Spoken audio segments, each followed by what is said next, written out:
There's a word that inspires horror and indignation. People have lost their jobs over it. Christopher Hitchens once wrote an article defending his use of the N-word, where he acknowledged that he shouldn't use this word. But it's not a slur or any sort of profanity, not technically. You'll find it in the dictionary and even on SAT tests. If I said it here, and I'm gonna say it here, I wouldn't have to put an explicit rating on this podcast. Confusing, right? How can a word that causes this much uproar not be considered profanity? Well, that's the million-dollar question. The word I'm talking about is... Okay, I lost my nerve. It's spelled Niggardly,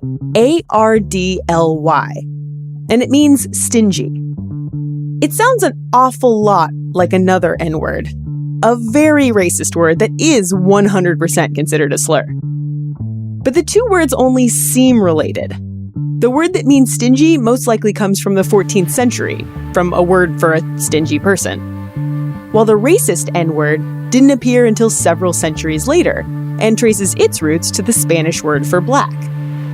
They only seem related, the way a harmless snake might take on the markings of a venomous one. But is it harmless? I mean, I'm uncomfortable saying it on this podcast. I know that it doesn't mean to be racist, but I also know that people mistake it for that all the time. I wasn't exaggerating about people losing their jobs for using the word. A political aide in Washington, D.C. did in 1999, a Florida drug counselor did in 2011, and many others have come dangerously close. There's even a Wikipedia page entirely devoted to the various public controversies about the word. So, is it a slur because it offends people? Or is it not because its etymology is innocent? What puts one word on the SAT and another one on the FCC's banned words list? That's what we're going to find out today. I'm Ashley Hamer, and this is Taboo Science, the podcast that answers the questions you're not allowed to ask.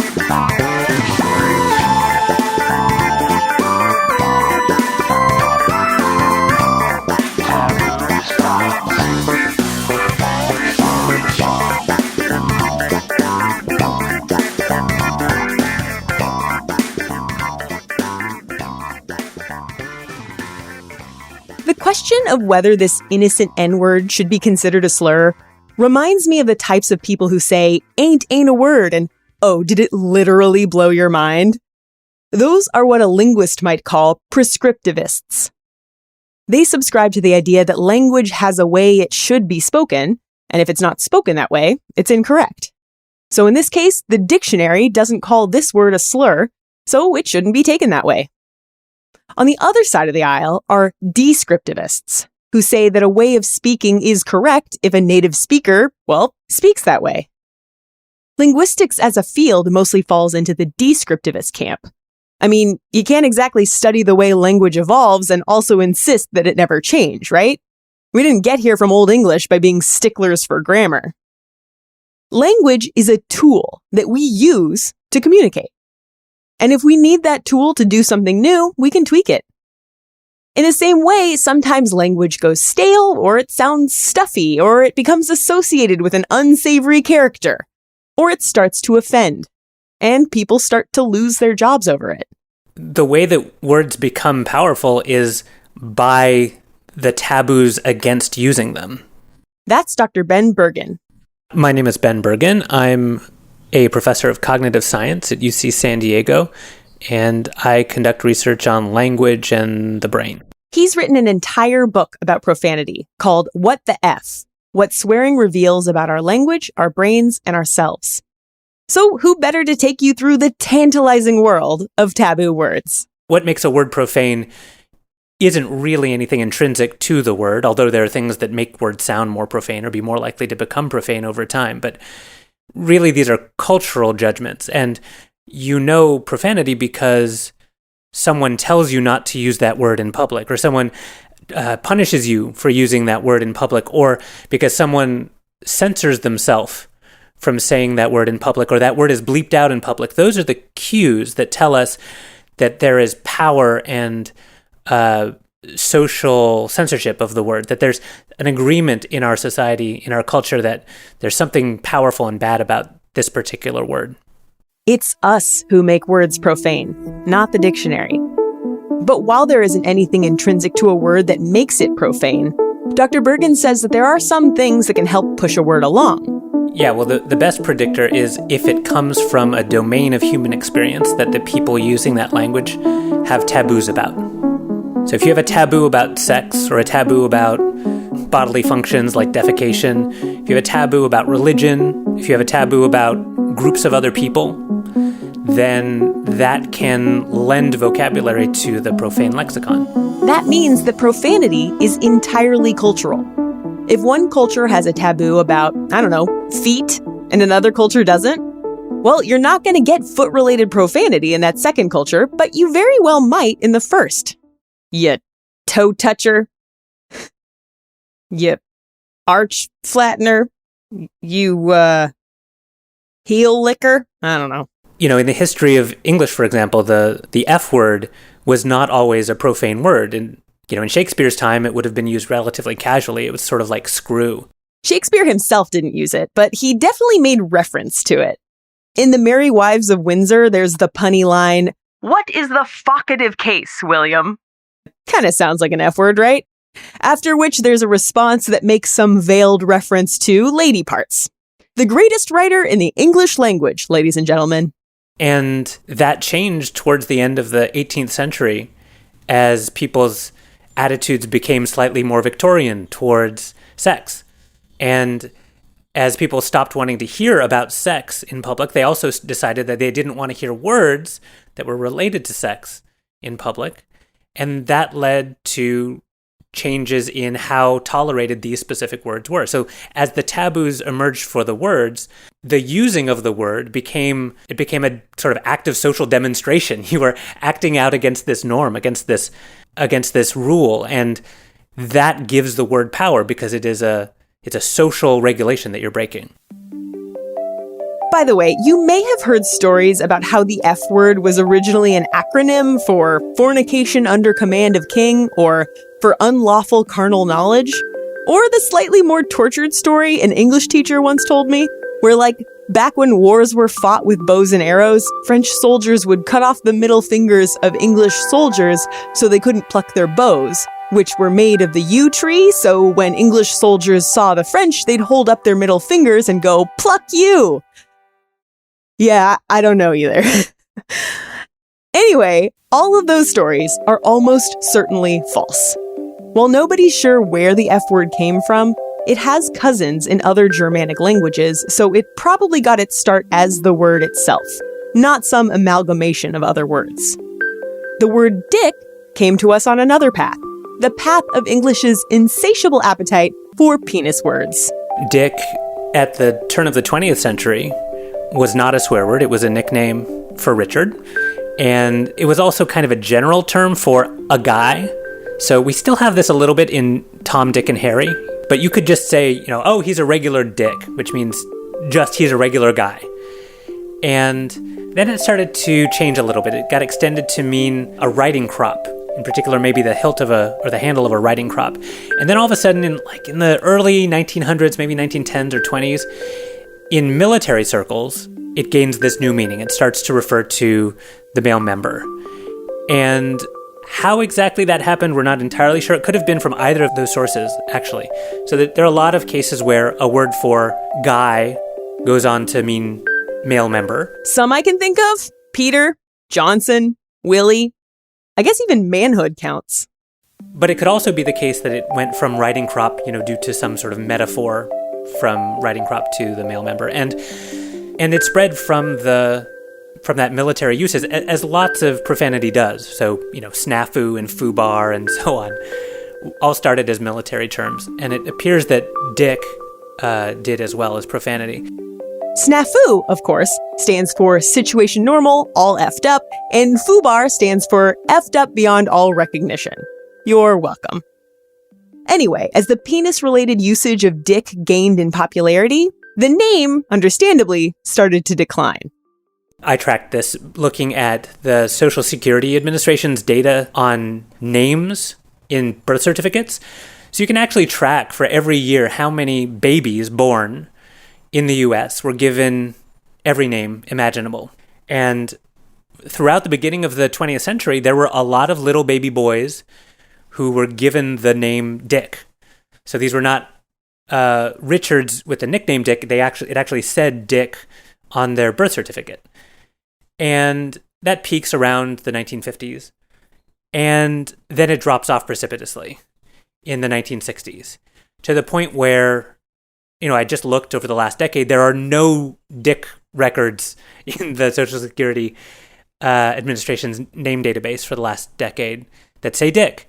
And you can probably intuitively sense this, right? If you think about anyone you can think of named Dick, they're probably 70 or older, right? They're Dick Cheney and Dick Van Dyke and Dick Armitage, and I don't even know who else. I just want to stop here and mention that I had an elementary school classmate named Richard Harden.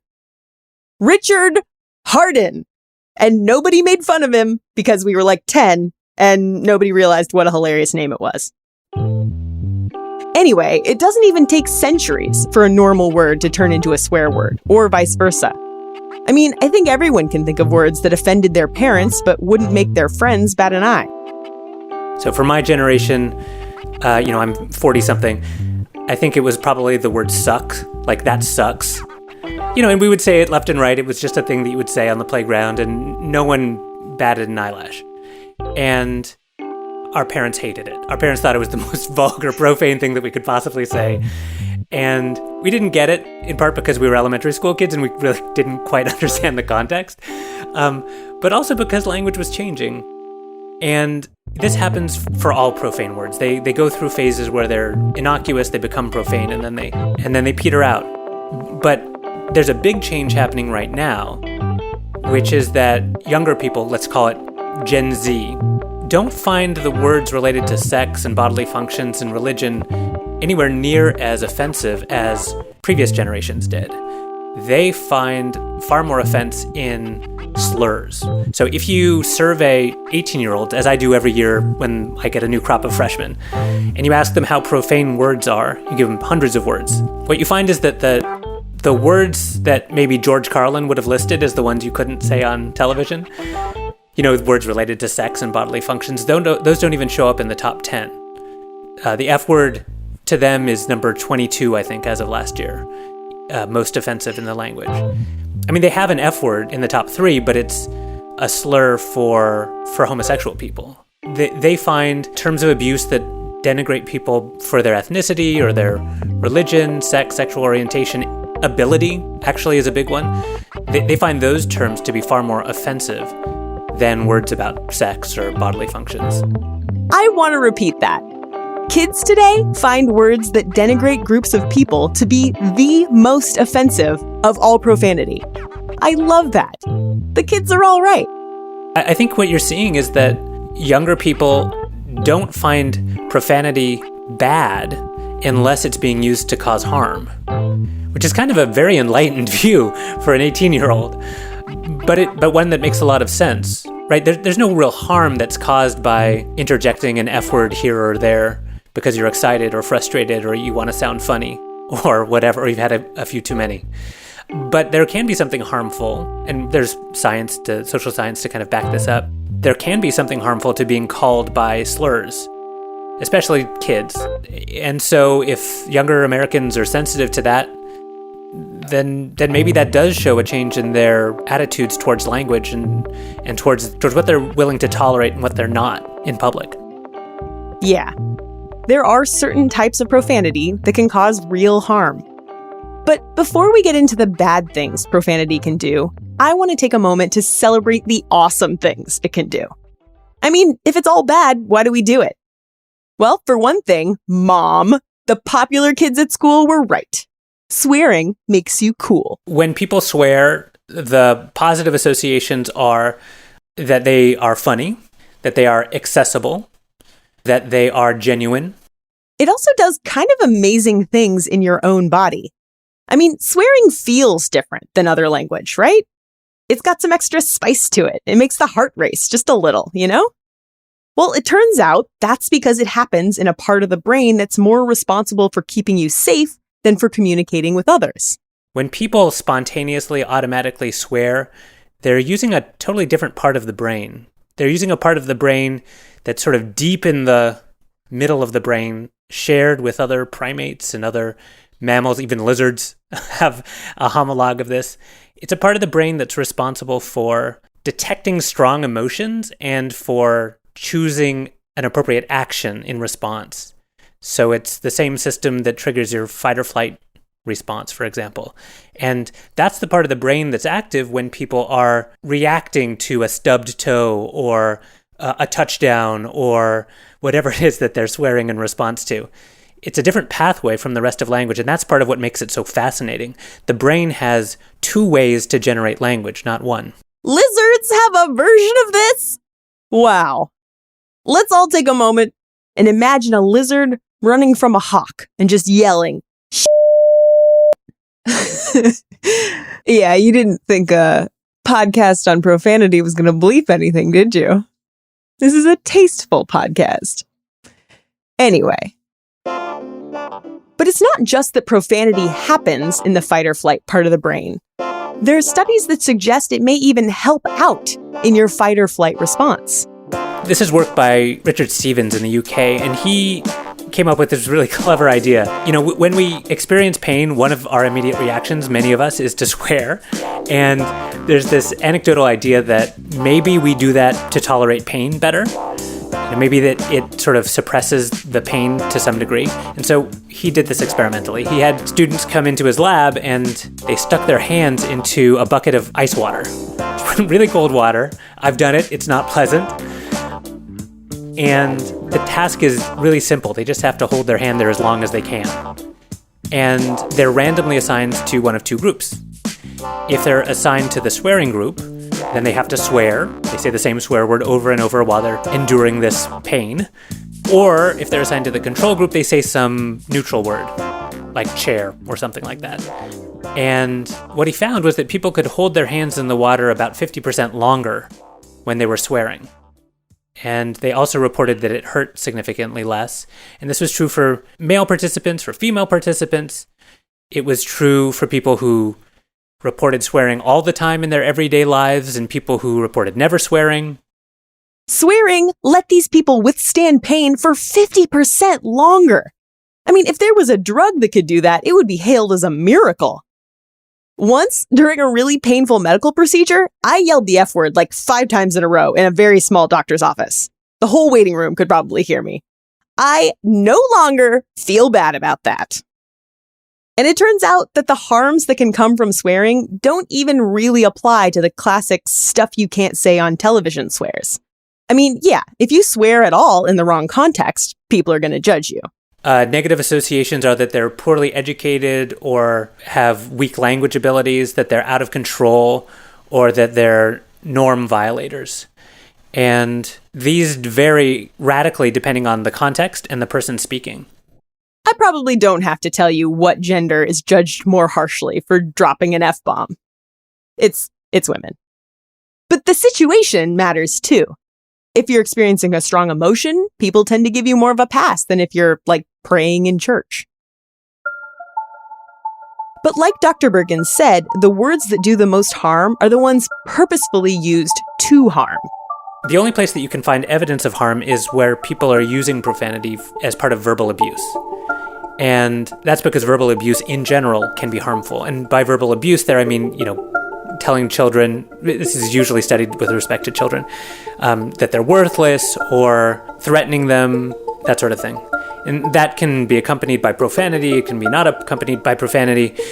But calling people by slurs, specifically middle school kids, as it turns out from the science, shows long-term effects on their well-being. So one study, for example, tracked a bunch of 6th graders as they went through 7th and 8th grade and asked them to just report how often were they called by slurs. In particular, this study looked at homophobic slurs. And what they found was that the kids who reported being called more by homophobic slurs in 6th grade reported more symptoms of anxiety and depression, trouble feeling connected to school, and so on through 7th and 8th grade. Wow. Yeah. Whole idea of sticks and stones may break my bones, that it's kind of not true. It can really... Words can hurt. Well, I mean, but of course they can, right? Words can do all kinds of things. You say the wrong words and you might end up married, or you might end up committing libel, or you might end up... I mean, there are... Words do actually affect the world in important ways. So it's not that surprising, but I think that maybe my generation and previous generations have been a little bit oversensitive to certain types of profanity, thinking that they cause harm when they actually don't. Words are tools. Just because a tool can be used for harm doesn't make it inherently harmful. You can use a knife to stab someone or to prepare a lovely meal. But words do have power, and it's important to understand the power they hold. We give them that power, not the dictionary. Thanks for listening. Like, seriously, thank you so much for listening. This is the first episode of Taboo Science, and I have some really fascinating stuff coming up soon. So please be sure to subscribe on whatever app you're using to listen to this. You can expect a new episode every 2 weeks. You can also follow the show on Twitter, Facebook, and Instagram. Just look for Taboo Science, all one word. Or, just visit the website to find it all in one place. That's at tabooscience.show. Taboo Science is written and produced by me, Ashley Hamer.